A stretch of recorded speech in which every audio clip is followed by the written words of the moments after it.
ஆளுங்கட்சி இருக்கின்ற பொழுது இதை வேண்டுமென்றே திட்டமிட்டு எஸ்ஐஆர் பணி முழுமையும் நிறைவேற்றப்பட்டு விட்டால் போலி வாக்காளர் நீக்கப்பட்டு விடுவார்.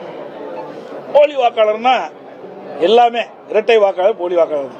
அதில் யாரெல்லாம் உண்மையான வாக்காளரை தவிர்த்து மீதியெல்லாம் வாக்காளர் பட்டியல் இடம்பெற்று அத்தனை பேருமே போலி வாக்காளர் தான் கருதப்படுவாங்க. 21 ஆண்டு காலமாக இந்த எஸ்ஐஆர் பணியை மேற்கொள்ளல.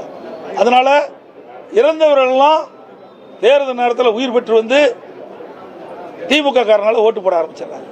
அதுதான் பதறாரு, கதறாரு.